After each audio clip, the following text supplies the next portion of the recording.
다 같이 사도신경 고백함으로 수요 로뎀 기도회를 하나님께 드리겠습니다. 전능하사 천지를 만드신 하나님 아버지를 내가 믿사오며 그 외아들 우리 주 예수 그리스도를 믿사오니 이는 성령으로 잉태하사 동정녀 마리아에게 나시고 본디오 빌라도에게 고난을 받으사 십자가에 못 박혀 죽으시고 장사한 지 사흘 만에 죽은 자 가운데서 다시 살아나시며 하늘에 오르사 전능하신 하나님 우편에 앉아 계시다가 저리로서 산자와 죽은 자를 심판하러 오시리라. 성령을 믿사오며 거룩한 공회와 성도가 서로 교통하는 것과 죄를 사하여 주시는 것과 몸이 다시 사는 것과 영원히 사는 것을 믿사옵나이다. 아멘. 찬송하겠습니다. 날마다 숨쉬는 순간마다 찬양하겠습니다.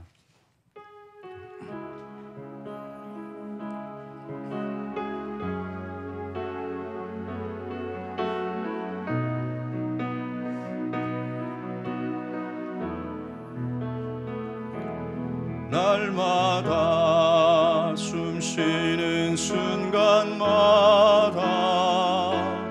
내 앞에 어려운 일 보내 주님 앞에 이 몸을 맡길 때 슬픔 없네 두려움 없네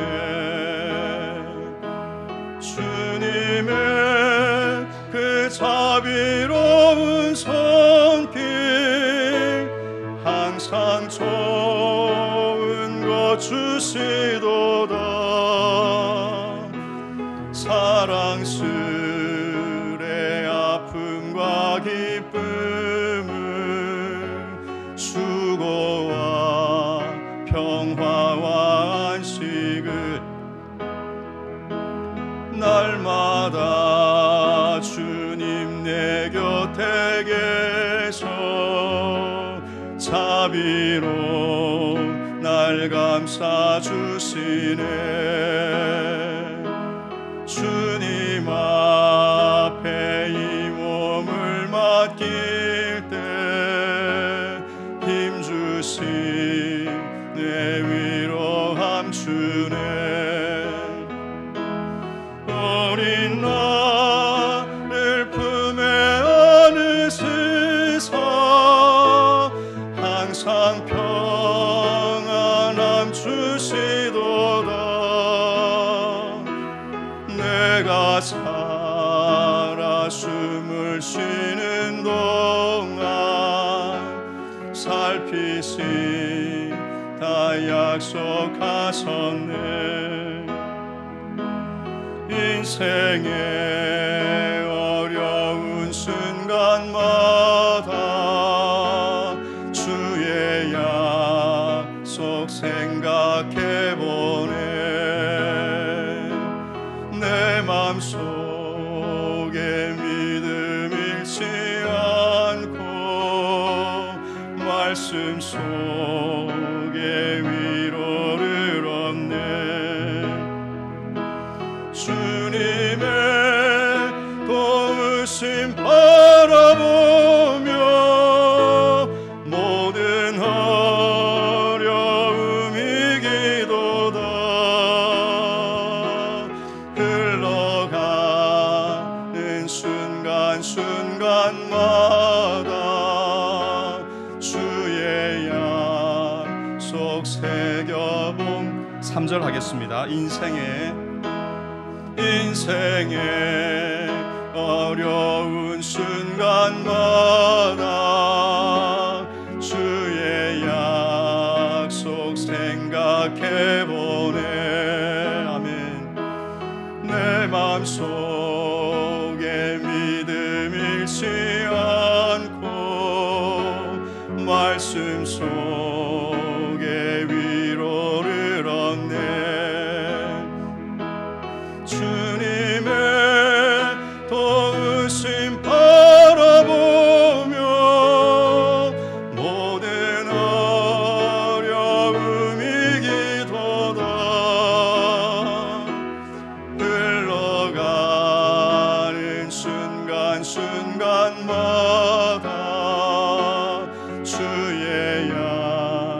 속 새겨봅니다.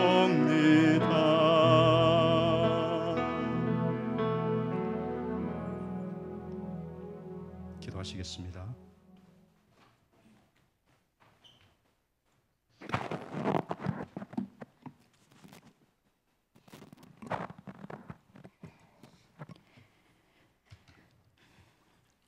참 좋으신 하나님 아버지, 이 시간 우리를 예배의 자리로 주님 앞으로 인도해 주셔서 감사드립니다. 우리를 지으시고 참으로 좋았다 하신 그 좋은 피조물의 마음으로 지금 이 시간 주님께 나아옵니다. 허물과 죄로 죽었었지만 고통의 멍에를 벗으려 주님께 나아옵니다. 주여. 사람의 실상을 다 아시되 오래 참으시며 그 선하심과 인자하심이 영원하신 주님께 감사함으로 나아옵니다. 파수꾼이 아침을 기다림같이 우리 영혼이 여호와를 기다리며 주의 말씀을 바라나이다. 주님의 풍성한 은혜 속으로 우리를 인도하여 주옵소서. 아멘. 감사함으로 그 문으로 들어가며 경배함으로 주의 이름을 송축합니다. 주의 산으로 피하여 주의 이름만을 높여 드립니다. 우리 찬송 가운데 서신 주님, 주님의 거처를 앙망하며 온전한 예배의 그날을 소망합니다. 예배 속에 우리를 세우시고 예배로서 살게 하시고 예배로서 주를 알게 하시며 예배로서 주를 사랑하게 하소서. 우리의 삶이 예배가 되고 예배가 곧 우리의 삶이 되는 우리 주님이 원하시는 예배가 우리 안에 이루어지게 하옵소서. 흔하고 당연한 줄 알았던 공예배의 소중함을 다시 느낍니다. 절기마다 예루살렘으로 모이게 하셨고 교회를 주셨고 모이기를 패하지 말라 하신 주님의 경륜을 봅니다. 모임이 어려운 이 시절에 여유로움이 나태함과 함께 옵니다. 하나님을 잘 섬기며 혼자서도 강건할 것 같았는데 어느새 치열함은 사라지고 세상의 넓은 길에 무디어집니다. 주여 우리는 연약합니다. 주여 우리는 넘어집니다. 주 뜻 이루고 살기엔 우린 너무 부족합니다. 그러하오니 주의 성령과 진리로 예배하는 자들이 아무 제한 없이 함께 드리는 그 시간들을 속히 주옵소서. 아멘. 성도가 함께 예배하는 하나님 집의 아름다움을 속히 회복시켜 주옵소서. 아멘. 전염병의 재앙이 세상을 뒤덮고 있습니다. 주님, 교회가 회개합니다. 주여. 이 땅을 고쳐 주옵소서. 아멘. 수많은 교회들이 있지만 주님이 주인 되시지 못했던 공동체를 회개합니다. 세상과 하나님을 겸하여 섬겼던 교회를 회개합니다. 각자의 소견에 옳은 대로 행하여 말씀이신 예수님을 불순종했던 교회를 회개합니다. 아멘. 주의 백성이 그 악한 길을 떠나 스스로 낮추고 기도하며 주의 얼굴을 찾으면 주께서 들으시고 그 죄를 사하시며 그들의 땅을 고친다 하셨습니다. 주여 간절히 기도하오니 상한 이 땅을 고쳐 주옵소서. 아멘. 주의 교회를 새롭게 하여 주옵소서. 아멘. 예배를 회복시켜 주옵소서. 아멘. 교회가 주의 백성답게 삶의 예배를 살게 하옵소서. 아멘. 오늘 예배에 풍성한 은혜를 부어 주옵소서. 주여. 말씀 전하시는 주의 종을 강건케 하시며 학자의 혀를 주옵시고 주여. 성령으로 인치옵소서. 아멘. 감사드리며 예수님 이름으로 기도드립니다. 아멘.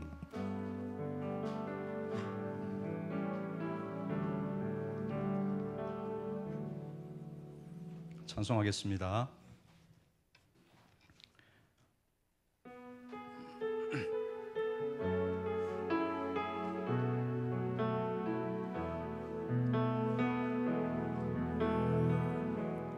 따스한 성령님 마음으로 보내 내 몸을 감싸며 주어지는 평안함 만족함을 느끼네. 따스한 성령님 따스한 성령님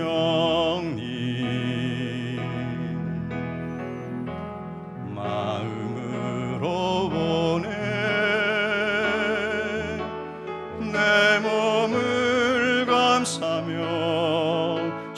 주어지는 평안함 만족함을 느끼네. 부르신 곳에서 나는 예배하네.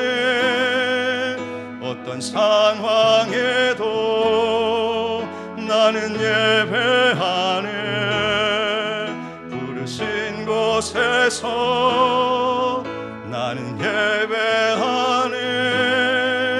어떤 상황에도 나는 예배하네. 사랑과 진리에 사랑과 진리에 한 줄기 빛 보내. 내 몸을 감싸며 주어지는 평안함 그 사랑을 느끼네. 사랑과 진리에 사랑과 진리에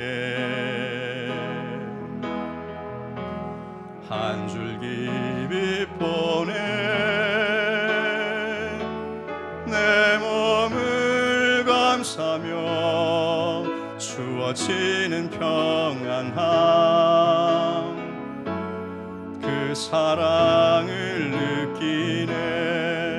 부르신 곳에서 나는 예배하네. 어떤 상황에도 나는 예배하네. 부르신 곳에서 나는 예배하네. 어떤 상황에도 나는 예배하네. 내가 걸어갈 때 길이 되고 살아갈 때 삶이 되는 그곳에서 예배하네. 아멘. 내가 걸어갈 때 길이 되고 살아갈 때 삶이 되는 그곳에서 예배하네. 부르신 곳에서 나는 예배하네. 어떤 상황에도 나는 예배하네. 부르신 곳에서 나는 예배하네. 어떤 상황에도 나는 예배하네.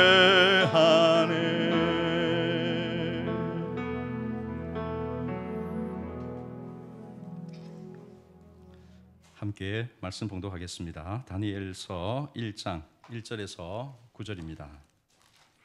다니엘 1장 1절에서 9절 말씀 교독하겠습니다.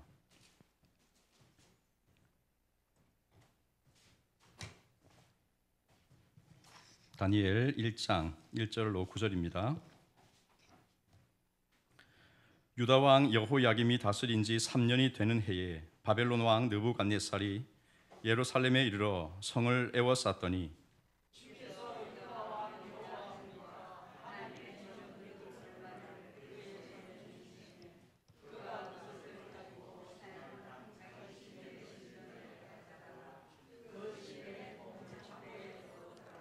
왕이 환관장 아스부나스에게 말하여 이스라엘 자손 중에서 왕족과 귀족 몇 사람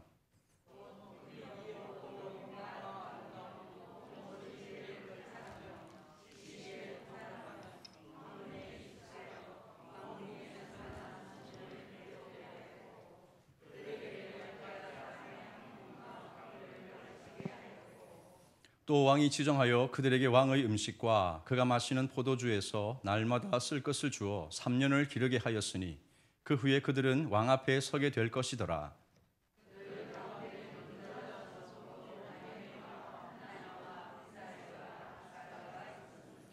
환관장이 그들의 이름을 고쳐 다니엘은 벨드사살이라 하고 하나냐는 사드락이라 하고 미사엘은 메삭이라 하고 아사랴는 아벤느고라 하였더라.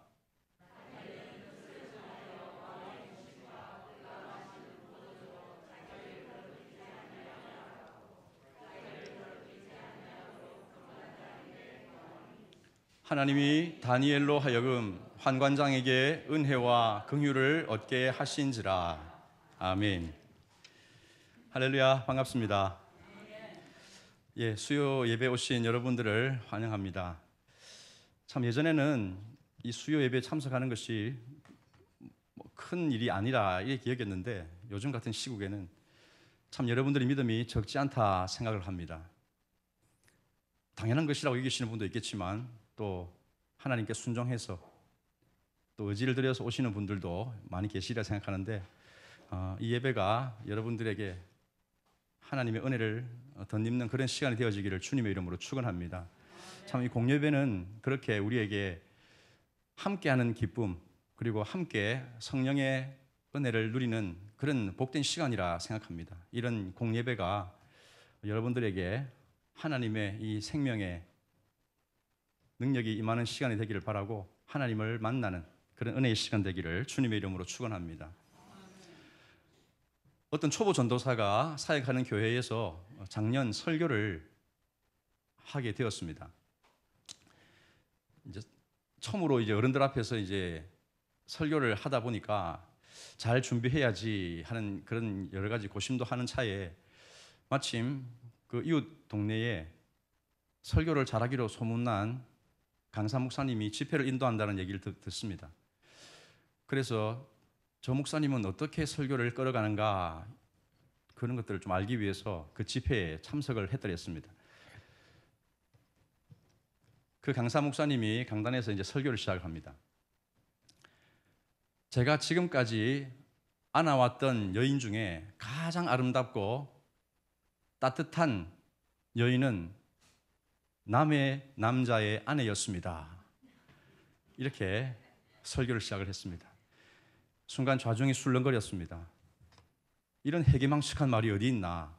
남의 남자의 아내라니 저런 부도덕한 목사가 어떻게 설교를 할 수 있나 하는 분위기가 장내에 가득했습니다.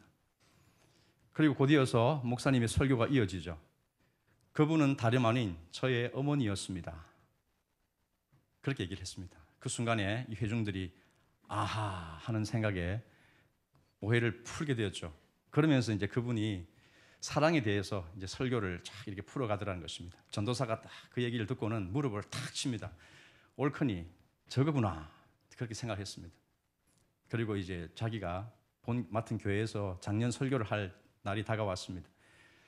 똑같이 그렇게 이제 그 강사 목사님의 설교대로 했죠. 엄숙한 얼굴로 앉아있는 그 회중을 향해서 말문을 열었습니다. 제가 지금까지 안아보았던 여자 중에 가장 멋지고 아름다운 여성은 다른 남자의 아내였습니다. 그렇게 했습니다. 똑같은 반응이 일어났죠. 그 교회는 아주 좀 보수적인 분위기였기 때문에 순간적으로 당황한 그 어른들의 표정이 아주 역력하게 드러났습니다. 그런데 어떤 또 권사님은 그 얘기를 듣고 다른 남자의 아내를 품었다라는 그 얘기를 듣고는 까무라치기까지 했습니다. 순간 분위기가 얼음장처럼 차가워졌습니다. 이 전도사가 계속 말을 이어가야 되는데 이 분위기를 보니까 이게 보통 일이 아니거든요. 순간 다음에 해야 될 말을 까먹고 말았습니다. 한참을 망설이고 기억을 해내려는데 기억이 안 나는 것입니다. 그래서 우는 얼굴로 울상을 지면서 그렇게 얘기를 하죠. 그런데 그 여자가 누군지 도저히 생각이 나질 않습니다. 설교를 완전히 망쳐버렸죠. 그 전도사는 쫓겨났겠습니까? 모방은 아름다운 것이지만 어설픈 모방은 숭악한 꼴을 당하기도 합니다. 우리 신앙도 마찬가지죠. 우리의 신앙이 참 처음에는 흉내로 시작을 하고 모방으로 하지만 어설픈 모방에 머물다가는요 우리는 이 세상에서 낭패를 보게 될 것입니다. 주님은 우리에게 참 신앙, 흉내내는 그 수준을 넘어서는 참된 그 신앙을 우리로 하여금 가지기를 원하시죠. 오늘 저는 여러분들과 함께 이 코로나 바이러스의 영향력 아래에 살아가는 신앙인들의 이 삶에 대해서 함께 나누었으면 좋겠습니다. 오늘 본문을 통해서 다니엘과 세 친구, 특히 다니엘을 중심으로 이 다니엘이 처했던 그 사건 속에서 그가 어떻게 신앙인으로 대처를 했고, 오늘날 사는 저와 여러분들, 성도로 살아가는 우리들의 신앙에 이 다니엘의 삶이 어떻게 신앙의 특징을 지을 수 있는지를 우리가 적용하는 그런 시간을 가졌으면 좋겠습니다. 먼저 다니엘과 그의 친구들이 처했던 이 시대적인 배경을 우리가 좀 알 필요가 있겠습니다. 자, 1절을 같이 읽겠습니다. 1절 말씀 시작. 유다 왕 여호야김이 다스린 지 3년이 되는 해에 느부갓네살이 예루살렘에 이르러 성을 에워쌌더니, 느부갓네살 바벨론 왕이죠. 유대 왕국을 쳐들어왔습니다. 유다 왕조 말기 예루살렘 성은 3번에 걸쳐서 이 바벨론 군대의 침공을 받게 되죠. 그 침공의 첫 번째가 오늘 읽었던 1절의 말씀, 주전 605년에 있었던 그 1차 침공이었습니다. 성을 에워쌌던 이 느부갓네살은 그 군대가 결국 이 성을 점령을 하게 되죠. 물론 완전한 예루살렘 멸망은 그로부터 한 19년 정도 있다가 일어납니다. 이게 3차 침공 때 벌어지는데, 이미 이때부터 1차 침공 때부터 예루살렘과 이 유다는 나라의 자주성을 잃어버리죠.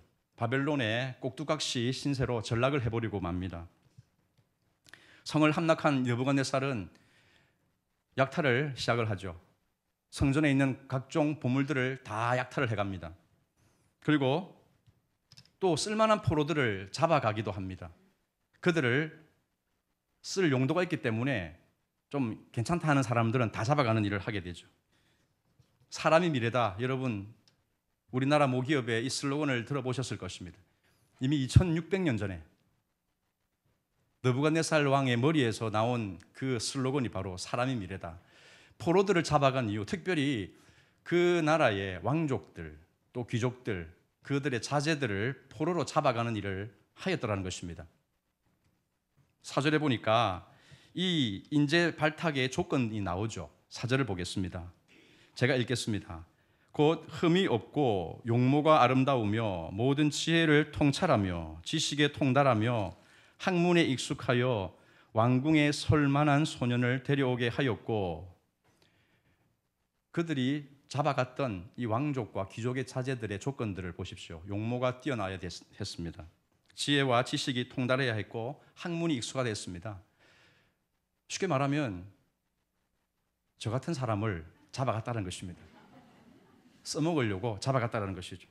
싹수가 보이는 이런 녀석들, 그러니까 이 다니엘과 이런 사람들에게 해당이 되는데, 소년들이죠. 아직까지 세상 물정을 잘 모르는 이런 파릇파릇한 소년들을 잡아갔다는 것입니다. 그래서 이 싹수가 보이는 인재들을 어떻게 하겠다는 것입니까? 바벨론에 하나님을 경외함이 없는 이 이방 제국의 시민으로 삼기 위해서 이 소년들을 잡아갔습니다.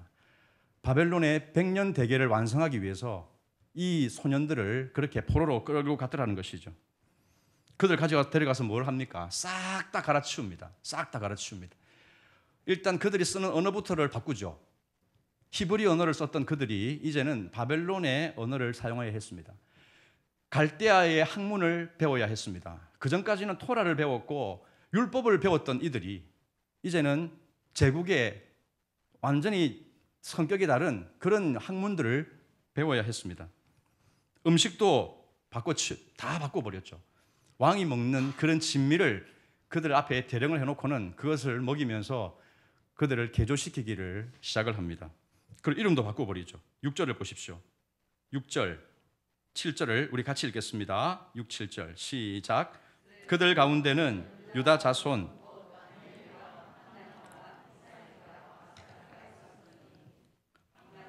그의 이름을 고쳐 다니엘은 벨드사살이라 하고 하나냐는 사드락이라 하고 메삭이라 하고 아사랴는 아벳느고라 하였더라. 아멘.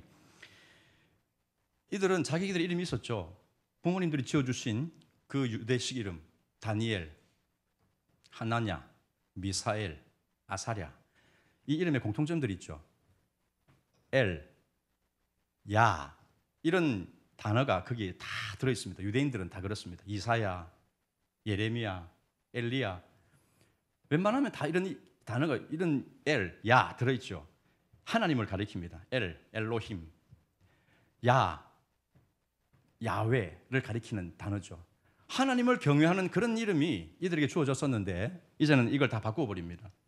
보니까 다니엘은 벨드사살, 벨이 들어가고 사드락, 메삭, 아벳느고 우리가 익숙한 그 이름으로 다 바꾸어 버렸습니다. 여기에는 공통점으로 바벨론의 신의 이름이 들어있죠. 벨, 아쿠, 느고 이런 이름들이 거기에 들어있습니다.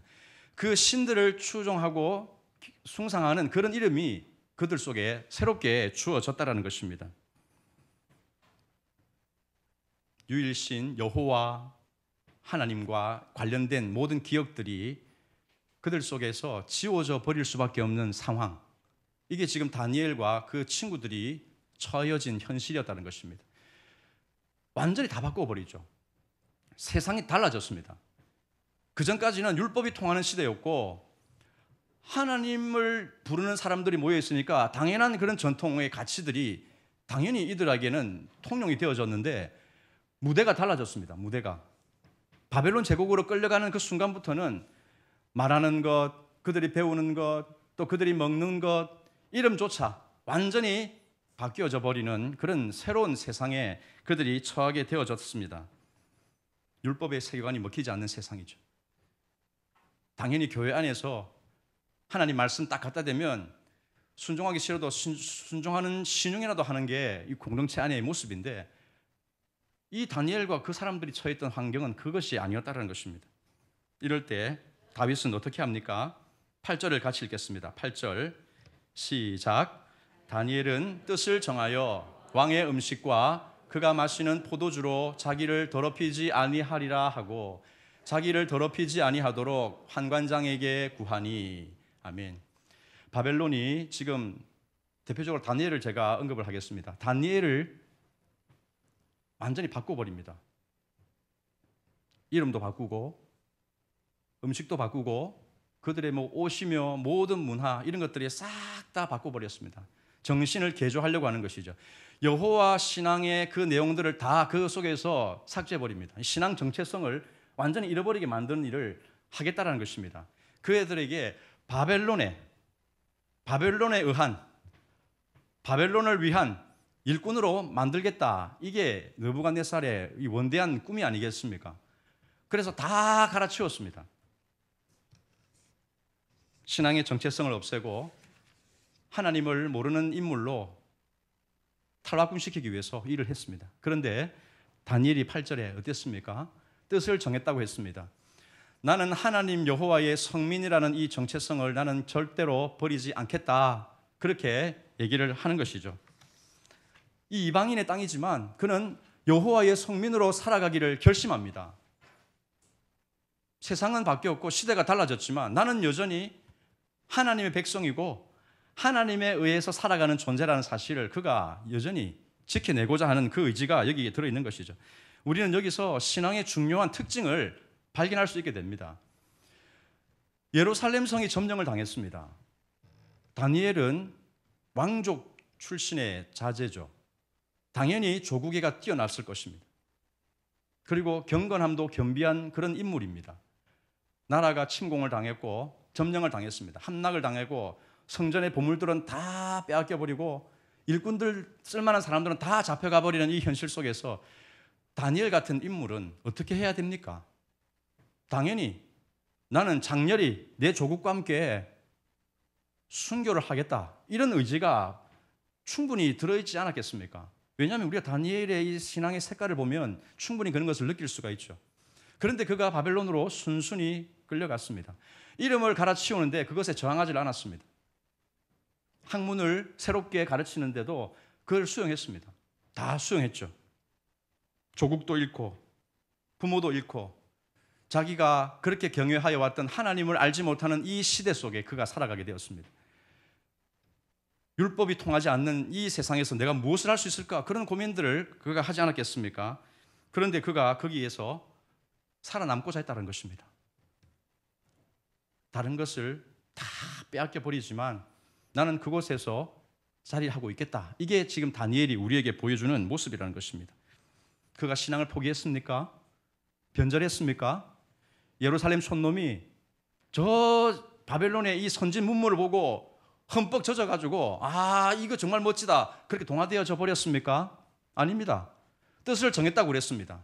그래서 그는 왕이 제공하는 이 진미를 먹지 않겠다고 했습니다. 포도주를 안 먹겠다고 그렇게 단호하게 거부하는 모습을 우리에게 보여주죠. 다니엘은 순교의 삶이 아니고 순교당하는 그 현실이 아니고 이 땅에서 내가 여전히 하나님의 백성으로 살아있겠다 이 의지를 지금 보여주고 있습니다. 여러분, 신앙이란 것이 무엇입니까?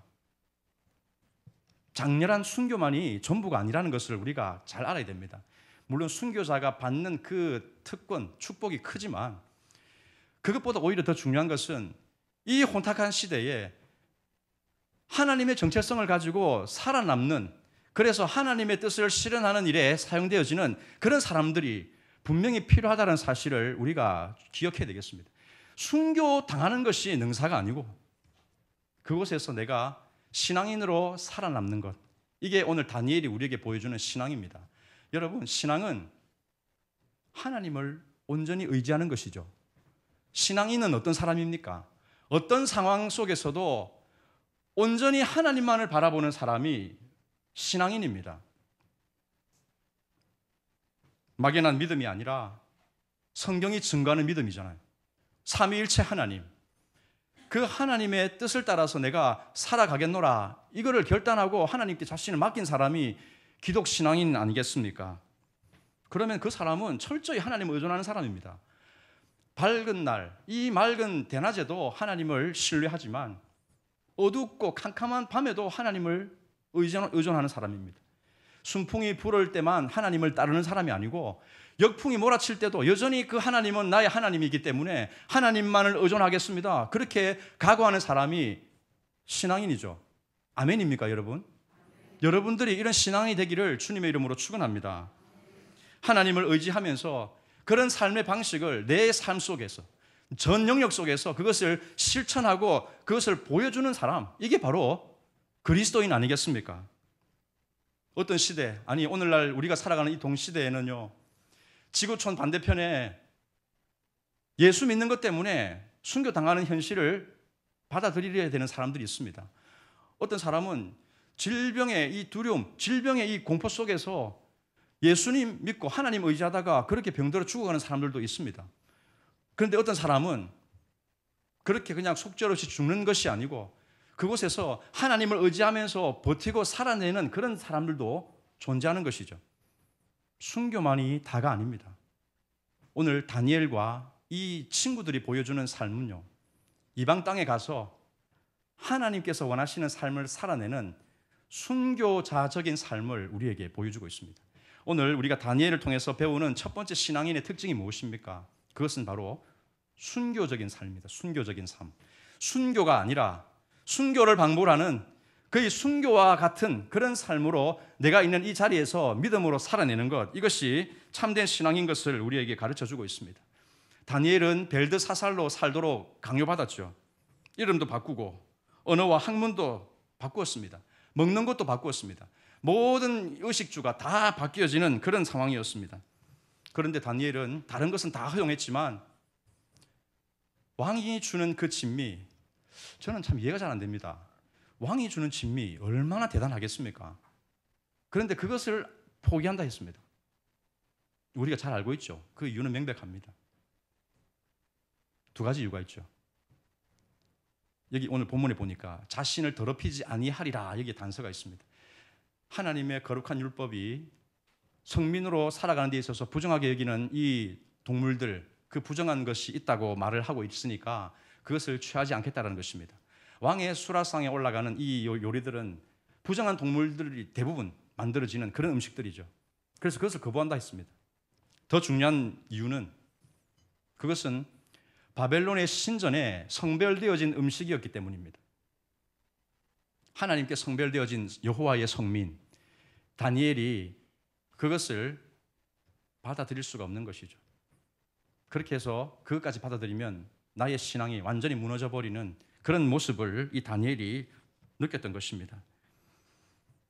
자기의 신앙 정체성을 지켜내기 위해서 다니엘은 어떤 것은 수용하지만 결코 내가 포기할 수 없는, 양보할 수 없는 그 가치, 본질적인 그 가치에 대해서는 철저하게 자기의 그 신앙을 고수하는 모습을 우리에게 보여줍니다.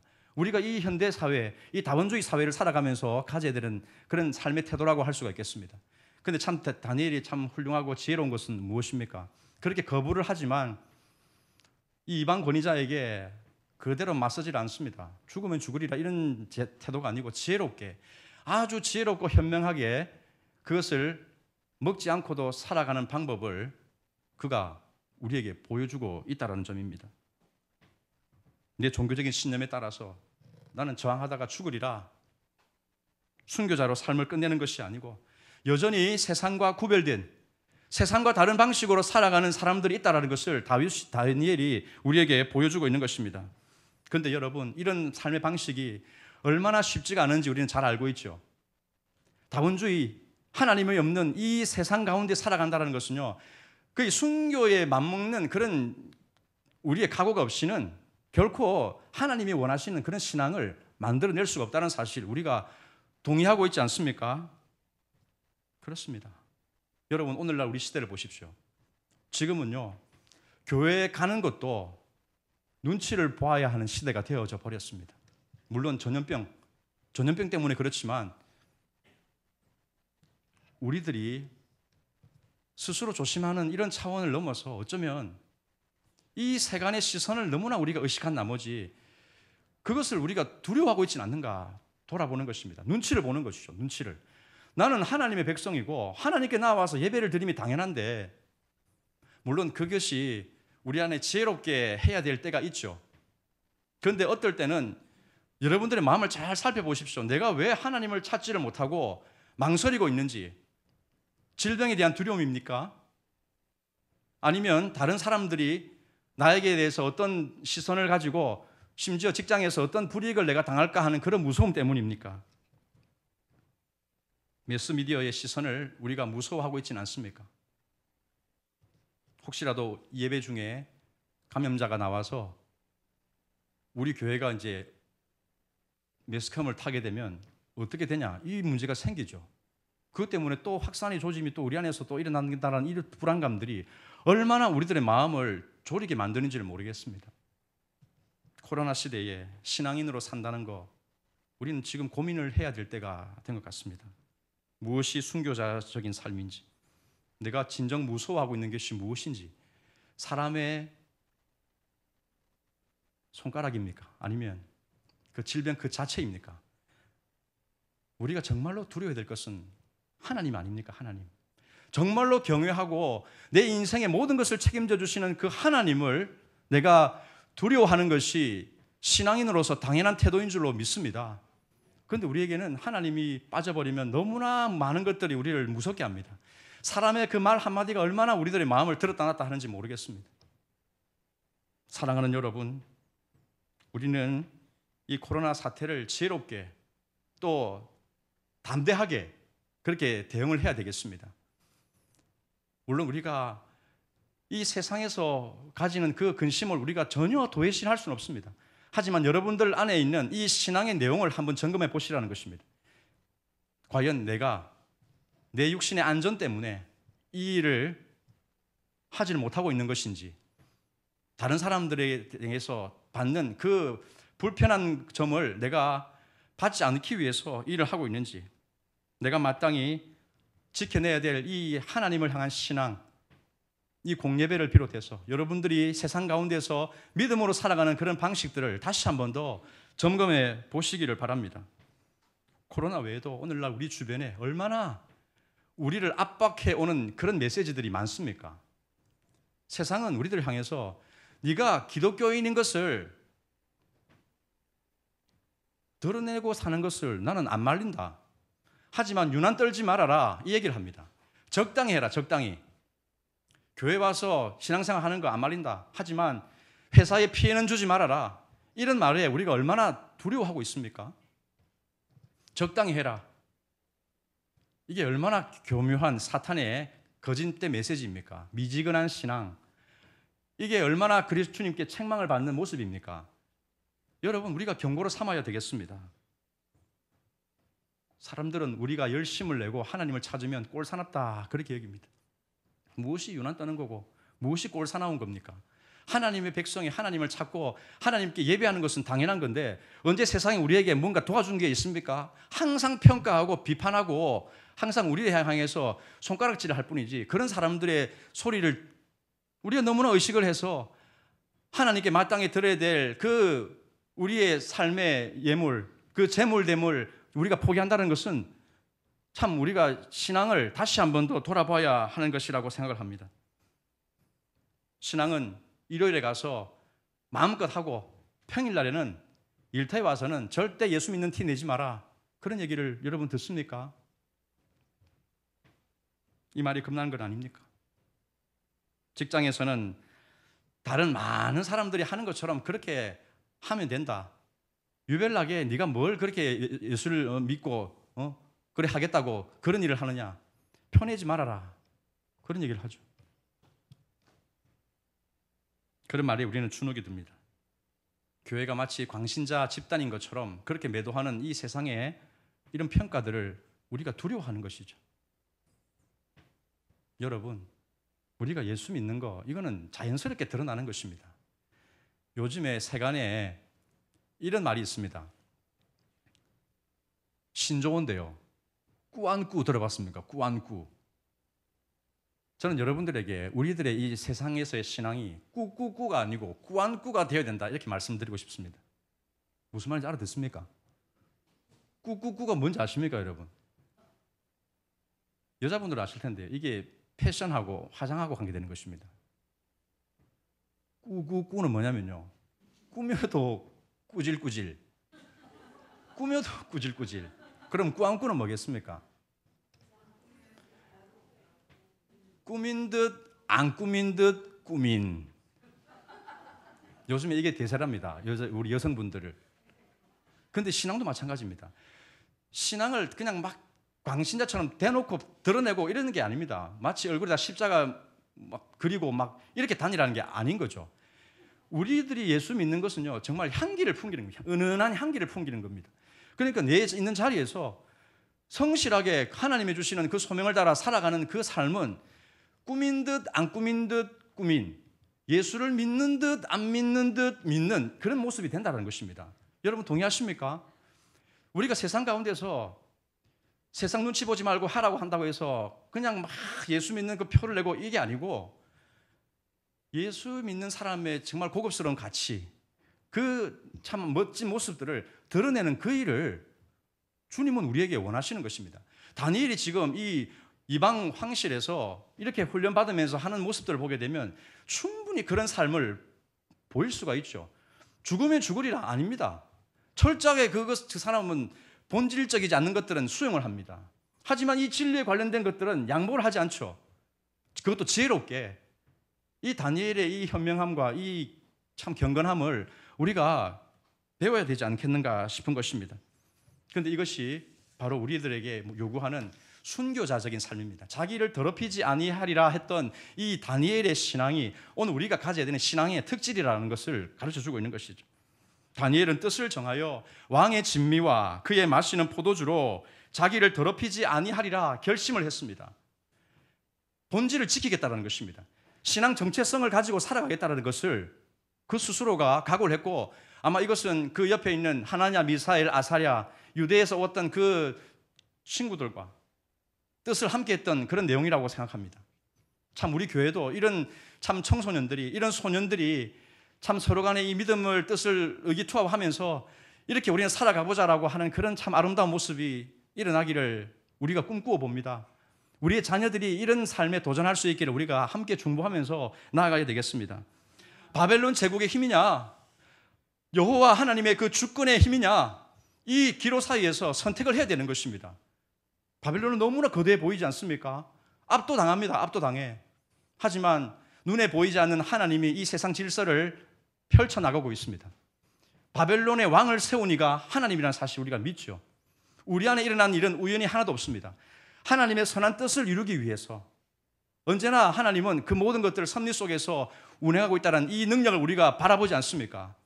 우리가 이 세상을 살아가면서 겁을 내는 것이 많습니다. 그것은 하나님을 알지 못하기 때문이고 하나님을 진정으로 두려워하지 않기 때문입니다.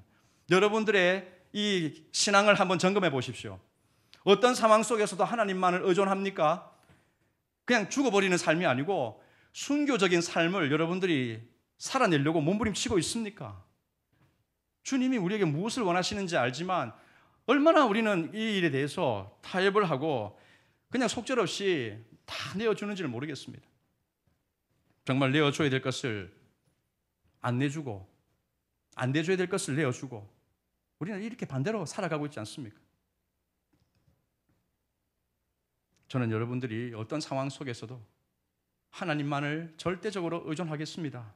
다니엘처럼 뜻을 정하고 하나님 앞에 이 신앙의 정체성을 내가 고수하겠습니다라는 이 순교적인 삶에 도전하기를 축원합니다. 그 믿음을 하나님이 이 시간에 부어주시기를 저는 간절히 소망합니다. 다니엘은 저 먼 이방인의 땅에서 살아남고자 했습니다. 죽음이 두려워서 아니죠.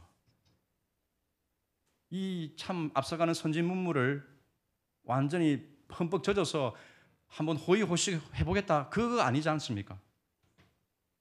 하나님이 그곳에 보내신 뜻이 있고 다니엘은 그 사명을 따라서 그곳에 존재하고자 한 것입니다. 내가 죽어버리는 것이 하나님의 뜻이 아니고 하나님을 알지 못하는 이곳에서 내가 하나님의 주시는 사명을 위해서 행하여야 할 일이 있다. 이게 다니엘이 내린 살아남아야 될 이유입니다. 사랑하는 여러분, 다니엘의 사명이 우리가 뒤에 쭉 보시면 압니다. 다니엘이 2장에서 보면 느부갓네살 왕의 꿈을 해석하지 않습니까? 장차 일어날 이 세상 미래의 일들을 다니엘은 여기서 잠시 우리에게 보여주죠. 7장에 넘어가면 구체적으로 나옵니다. 이 세상 제국이 하나하나 넘어가고 마지막에 오게 될 그리스도의 나라, 우리가 이 신약 시대를 살아가면서 이미 우리가 눈으로 보고 확인하는 이 신약의 이 종말의 모습들을 다니엘은 이미 그때 하나님이 주시는 계시를 따라서 이 후대에 기록을 남기기 위해서 그 자리에 존재를 했더라는 것입니다. 여러분, 참 신앙은 우리가 이 세속 사회를 살아가면서 좋은 시민이 되는 게 참 신앙이 아닙니다. 그건 과정이고 일부일 뿐입니다. 우리가 정말 추구해야 될 참된 신앙은 무엇입니까? 하나님 나라의 좋은 시민으로 살아가는 것, 이게 우리의 신앙의 모습이 되어야 됨을 기억하시기를 바랍니다. 이 세상이 모르는 영적인 삶을 우리가 보는 것이죠. 그리고 그런 삶을 이 땅에서 실현해내기 위해서 애를 써야 된다는 것을 가르쳐주고 있습니다. 여러분, 하나님께서 여러분들에게 사명을 주신 줄로 믿습니다. 예수를 믿게 한 것은요, 하나님의 일을 하라고 여러분들을 부르신 겁니다. 믿으십니까? 하나님이 예수 그리스도를 통해서 이 땅에 만들어내신 그 하나님의 나라, 복음으로 완성되어지는 이 하나님의 나라, 어떻게 이 나라를 사명을 받은 내가 이루어 갈 수 있을까? 내가 있는 이 자리에서 어떻게 그것을 표현해낼 수 있을까? 이거를 고민하고 하나님 앞에 답을 찾아 나가는 사람이 하나님이 원하시는 참된 신앙인이라는 것을 우리가 기억해야 되겠습니다. 개인적으로 내가 해야 될 일은 무엇이고, 우리 교회가 연합해서 해야 될 일은 무엇이고, 우리 한국 교회가 함께 나가야 될 일은 무엇인지를 고민하고 거기에 대해서 도전하는 삶이 주님이 원하시는 사명자, 참된 신앙을 가진 자들의 모습인 줄로 믿는 것입니다. 우리는 이런 점에서 이 다니엘을 통해서 신앙의 특질 두 번째를 보기를 원하는 것이죠. 또 두 번째 특질은 무엇입니까? 그것은 바로 종말론적인 삶을 사는 것입니다. 종말론적인. 다니엘이 이미 나라를 한번 떠나서 이방 땅으로 왔다는 것은 이미 그 인생에 한번 종말이 찾아왔다는 것입니다. 토대가 사라져 버렸다는 것이니까. 그런데 그가 그곳에서 하나님이 주신 사명을 가지고 살았습니다.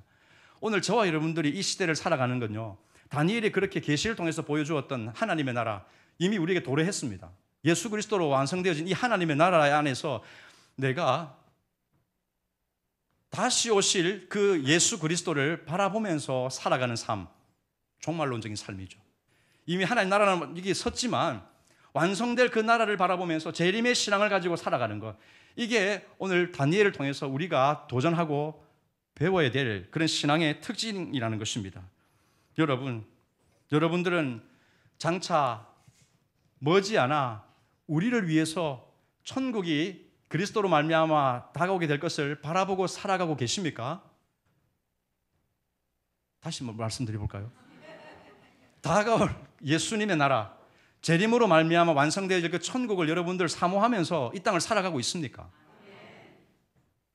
정말입니까? 적어도 우리 수협에 오신 분들은 그런 삶을 살려고 몸부림치는 분인 줄로 저는 믿습니다. 물론 주일 예배 오시는 분도 마찬가지고 우리 화평교 성도님들은 다 그렇게 종말론적인 그런 삶을 사는 그런 분들인 줄로 저는 믿습니다. 그런데 어느 때가 되면 우리는 이 세상이 영원할 것처럼 그렇게 살아가곤 합니다. 칼 바르트라는 신학자가 친구에게 초대를 받아 그 집으로 갔습니다. 그 친구는 아주 부유한 그런 부자 친구였습니다. 대문을 딱 들어가는 순간부터 야 대단하다 하는 걸 느낄 정도의 큰 집이었습니다.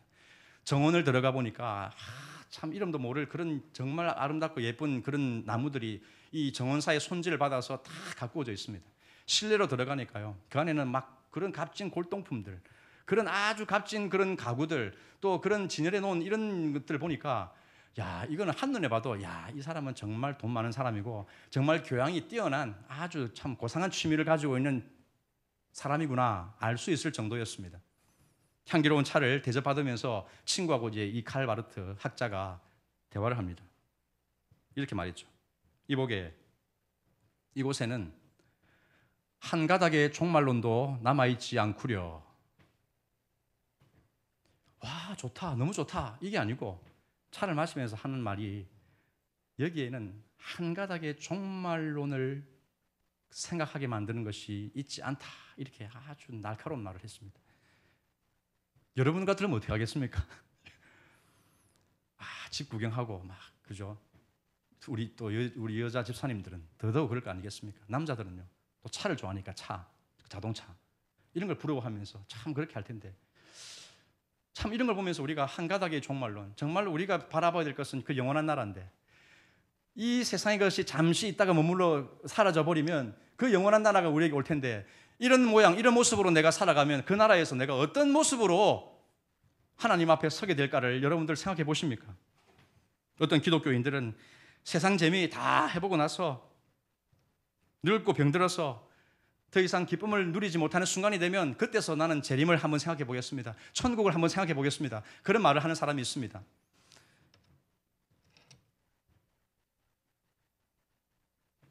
그들은 말합니다. 하나님, 제발 지금 저를 데려가지 마세요. 저는 아직 이 세상에서 즐길 것이 많단 말이에요. 하와이도 아직 못 가봤단 말이에요. 이런 얘기를 하면서 하나님 앞에 이 세상에 조금 더 그 일락을 찾아서 살게 하는 모습들이 혹시 우리들 안에는 없습니까? 우리 하나님 말씀을 같이 보겠습니다. 고린도전서 7장 29절에서 31절, 이 세 절을 같이 읽겠습니다.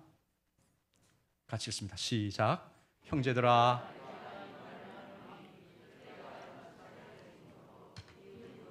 안에 있는 자들은 없는 자같이 하며, 우는 자들은 울지 않는 자같이 하며, 기쁜 자들은 기쁘지 않은 자같이 하며, 매매하는 자들은 없는 자같이 하며, 세상 물건을 쓰는 자들은 다 쓰지 못하는 자같이 하라.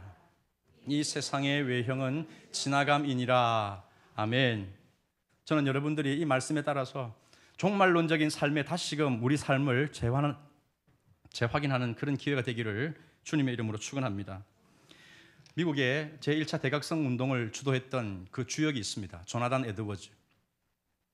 미국이 낳은, 그 개신교가 낳은 가장 위대한 영적 거인이라고 알려져 있습니다. 어떤 사람은 이 사람이 교회 역사 속에서 가장 위대했던 인물 중에 한 사람이라고 하는 이 영적 거장이 조나단 에드워즈입니다. 이 사람은 자기 평생의 소원이 이 세상에서, 지상에서 단 하나 완벽한 성도가 있다면 나는 그런 삶을, 성도가 되기 위해서 나는 나 자신을 바치겠다고 했던 그런 사람입니다. 정말 대단한 사람이죠. 이 사람의 일기가 있습니다. 그걸 읽어보면 그 인생의 유한성, 그 일시성에 내가 마음을 두지 않고 그 영원한 나라가 이미 이곳에 존재하는 것처럼 살아가겠노라는 그런 치열한 그런 내용들이 그 일기 속에 들어 있습니다. 미래를 현재에 미리 앞당겨서 살아가는 것, 천국과 지옥에 이미 갔다 온 사람처럼 이 세상에 살아가는 것, 죽음과 하나님의 최후 심판대를 생각하면서 살아가는 것, 이것이 성경이 말하는 종말의식을 가지고 세상을 살아가는 것입니다. 이러한 종말의식이 바로 성도들이 이 세상에서 세상 사람들과 다르게 살아야 할 동기를 부여해 주는 것입니다. 그 백금산 목사님이 쓴 조나단 에드워즈처럼 살 수 없을까 하는 그 책에 이런 내용들이 되어 있습니다. 종말의식, 철저하게 종말적인 삶에 입각해 살아갔던 이 신앙의 선배, 천국과 지옥에 이미 갔다 온 것처럼 이 세상을 살아간다고 했습니다. 그 조나단 에드워즈의 그 유명한 70가지 결심문이 있습니다. 어떻게 살아야 되는지, 그 시간 관리에서부터 이 미래를 향해서 내가 어떻게 살아야 될지에 대한 그 내용들이 조목조목 들어있는데 몇 가지만 제가 말씀을 드리면, 종말론과 관계돼서 7문에 보면 7번에 만일 내 생애의 최후 순간이라고 가정했을 때 하기가 꺼려지는 것이면 절대로 하지 말자. 19번 마지막 나팔 소리를 듣기 전 최후의 1시간도 남지 않았을 때라고 가정하고 그때 하기가 꺼려지는 것은 절대로 하지 말자. 17번 내가 죽게 되었을 때 그 일을 했으면 좋았을 텐데 라고 바라는 것처럼 그렇게 살자. 55번 이미 천국의 행복과 지옥의 고통을 맛본 사람처럼 행동하도록 최선을 다하자. 일부만 발췌한 것입니다. 여러분, 우리가 이 땅을 살아가는 것 너무나 이 조나단 에드워즈가 잘 보여주는 삶이 아니겠습니까? 고린도후서 5장 9절과 10절 말씀을 같이 읽겠습니다. 시작. 그런즉 우리는 몸으로 있든지 떠나든지 주를 기쁘시게 하는 자가 되기를 힘쓰노라. 이는 우리가 다 반드시 그리스도의 심판대 앞에 나타나게 되어 선악간에 그 몸으로 행한 것을 따라 받으려 함이라. 아멘. 여러분, 여러분들이 받아야 될 상급은 이 땅에 있지 않습니다. 동의하십니까? 하나님이 주면 감사하게 받지만 그걸 붙들려고 애를 쓰지 마십시오. 그리스도의 심판대 앞에서 우리가 드러나게 될 때가 오고 주님 앞에 결산할 때가 온다라고 말씀을 하고 있는 것입니다. 우리가 살든지 죽든지 몸이 떠나든지 있든지 우리는 똑같이 사는 것입니다. 하나님 나라의 백성으로서. 사랑하는 성도 여러분, 여러분들에게 이런 삶이 있기를 주님의 이름으로 축원합니다. 하나님께서 우리에게 이런 삶을 살기를 원하실 때 몇 가지 질문을 여러분들이 스스로 던져보십시오. 어떤 일을 결정하실 때. 첫 번째는 이 일이 하나님께 영광이 되는가 하는 것입니다. 세상적인 특징이 있는지 하나님의 특징이 있는지를 여러분들이 따져보셔야 됩니다. 두 번째는 이것이 유익이 되는가 하는 겁니다. 그리스도의 생활 그리고 교회의 덕을 세우는 데 있어서 이게 유익이 되는가, 이거를 물어보셔야 됩니다. 내 만족이 아니라 이것이 개발하는 일인가, 그리스도의 성품을 닮아가게 만들고 주님의 교회를 세우는데 나를 도울 수 있는 일인지 여러분 그걸 질문하셔야 됩니다. 또 마지막 한 가지가 중요합니다. 이것은 나를 노예로 만드는 것이냐 하는 것입니다. 여러분들 얽어매는 것이면 여러분 절대 거기에 내어줘서는 안 되는 것이죠. 이런 질문을 여러분 던지십시오.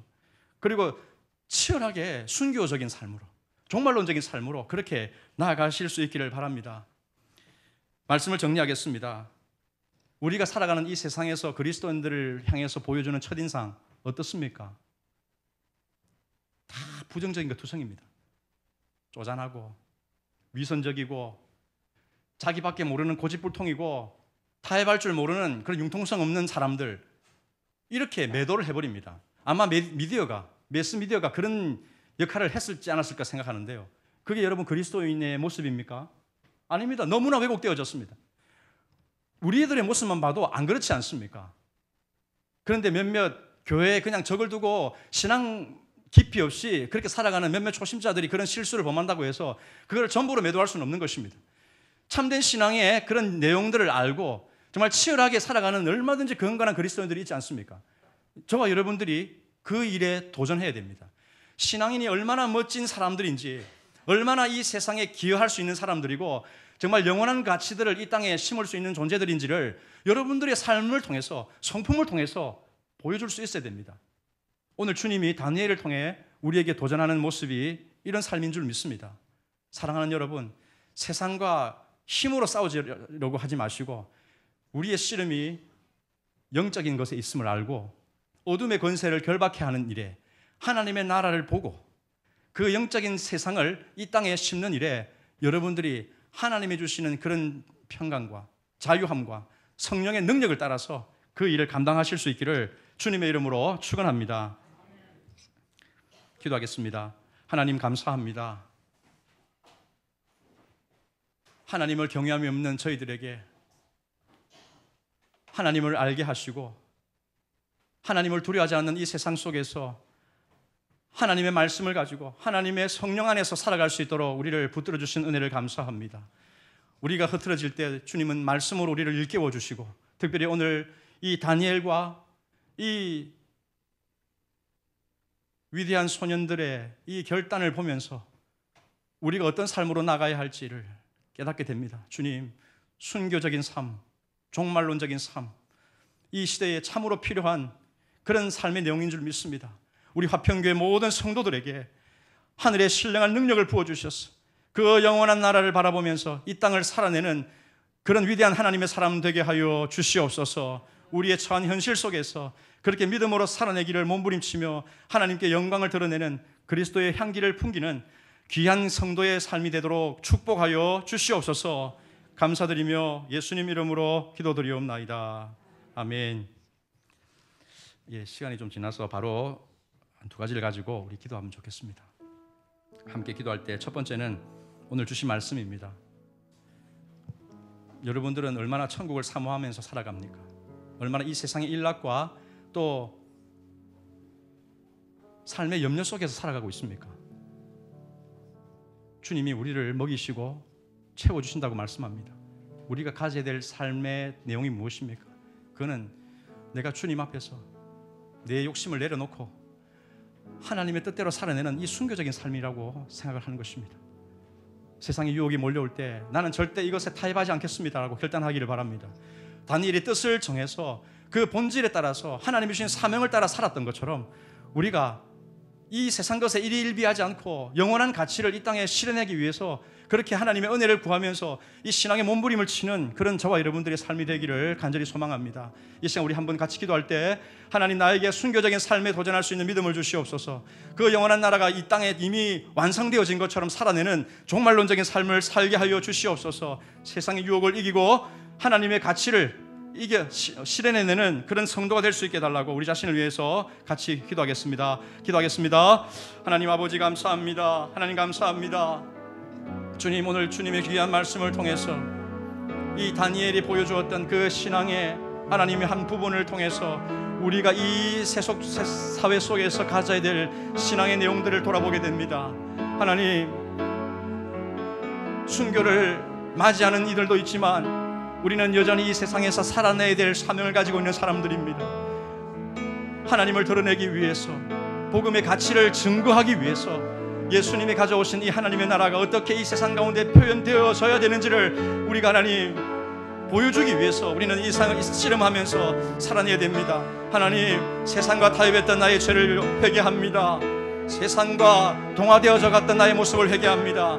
하나님 나라가 우리에게 도래하지 않을 것처럼, 이 세상에 영원할 것처럼 이 세상의 일락과 생활의 염려와 그 근심거리에 사로잡혔던 나의 삶을 하나님 이 시간 회개합니다. 용서하여 주시고 마땅히 하나님 주시는 사명으로서 그 영원한 나라가 이 땅에 임한 것처럼, 이미 지옥의 고통을 맛본 것처럼, 천국의 그 영광 속에 참여한 것처럼 하나님, 우리가 이 지상 세상 가운데 살아갈 수 있게 하나님 우리를 붙잡아 주시옵소서. 주님만이 이를 행하여 주십니다. 하나님, 우리는 오직 하나님 말씀의 토대 위에 서 있는 사람들입니다. 세상은 흔들리고 세상은 요동치지만 주님을 반석으로 삼아 주님을 앙망하는 자는 이 세상 가운데서 결코 핍절하지 않을 것입니다. 무너지지 않을 것입니다. 주님, 담대하게 일하게 하여 주시옵소서. 믿음으로 승리케 하여 주시옵소서. 지각을 열어주시고 하나님의 세계, 영원한 주님의 나라를 목도하는 안목을 열어주시옵소서. 오 하나님 아버지 감사합니다. 오 하나님의 능력을 힘입어 살아가기를 원합니다. 성령 충만하게 하여 주시옵소서. 주님 의지합니다. 한 번 더 기도하겠습니다. 지금 코로나가 완전히 잠식된 상태가 아니라 또다시 고개를 들고 있는 것 같습니다. 얼핏 듣기로 지금 또 이 종교 시설에서 특히 교회 안에서 또 뭐 소그룹 모임을 금지시키는 이런 또 명령이 또 발효가 되는 것 같습니다. 세상은 결코 교회에 호의적이지 않다라는 사실을 우리가 기억해야 되겠습니다. 하지만 우리는 영적으로 깨어서 우리가 어떤 방식으로 이 세상을 대비해야 될지, 어떻게 지혜롭게 또 처신해야 될지를 하나님 앞에 구했으면 좋겠습니다. 세상 속에서 우리의 신앙을 어떻게 지켜낼 수 있는지, 이 코로나의 상황 속에서 우리가 붙들어야 될 이 신앙의 내용이 무엇인지를 여러분들이 생각해 보시고 이 시간 내가 하나님의 능력으로 덧입기를 원합니다. 우리 화평교회가 세상을 두려워하지 않고 세상의 이 환경 속에 함몰되지 않고 오히려 하늘의 그 빛처럼, 별처럼 빛나는 그런 신앙으로 설 수 있기를 원합니다. 우리가 그렇게 이 현실 속에서 하나님을 바라보는 그런 믿음을 주시기를 우리 한 번 더 기도했으면 좋겠습니다. 이 시간 한 번 더 주님 앞에 주여 조용히 한 번 외치시고 기도하겠습니다. 주여, 주여.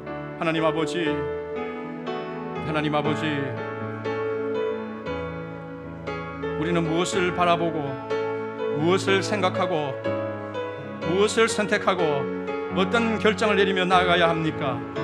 하나님 아버지, 우리가 복음을 가진 자로서 마땅히 당해야 될 핍박을 회피하지 않게 하시되 지혜롭게 이 세상의 논리와 이 방식을 하나님 극복해 나아갈 수 있도록 은혜를 부어주시기를 간절히 기도합니다. 코로나의 이 상황이 우리를 덮쳐오고 있습니다. 우리는 두려워하고 있습니다.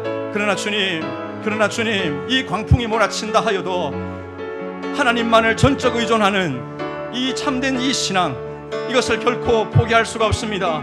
하나님, 예배를 포기할 수 없습니다. 하나님 안에서 우리가 살아가야 될 이 하나님의 삶의 예배를 포기할 수 없습니다.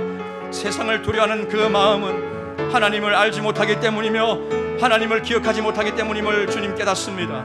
하나님만을 두려워하는 자, 이 세상의 어떤 것도 극복해 나갈 수 있음을 믿습니다. 주님, 담대한 믿음을 주시옵소서.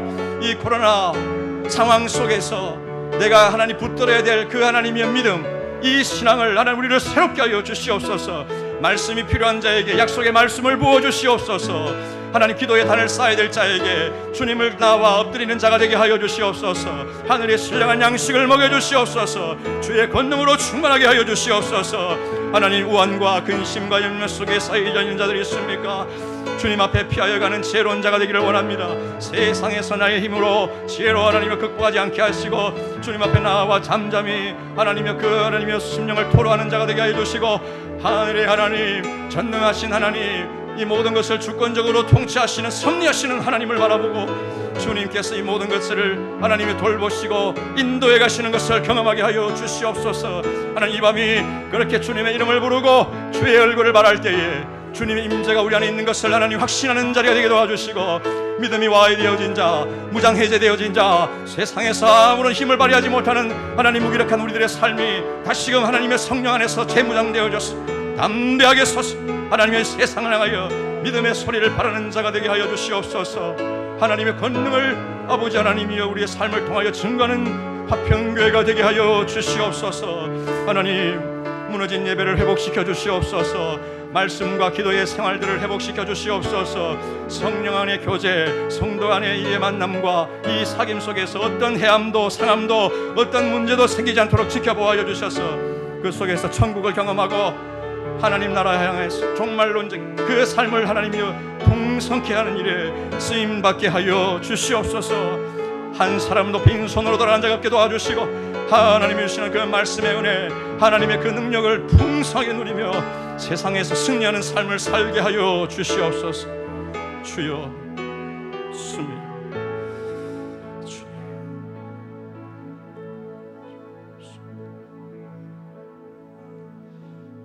주님 가르친 기도로 수요 예배를 마치겠습니다. 하늘에 계신 우리 아버지여, 이름이 거룩히 여김을 받으시오며 나라의 임하옵시며 뜻이 하늘에서 이룬 것 같이 땅에서도 이루어지이다. 오늘날 우리에게 일용할 양식을 주옵시고 우리가 우리에게 죄 지은 자를 사하여 준 것 같이 우리 죄를 사하여 주옵시고 우리를 시험에 들게 하지 마옵시고 다만 악에서 구하옵소서. 대개의 나라와 권세와 영광이 아버지께 영원히 있사옵나이다. 아멘.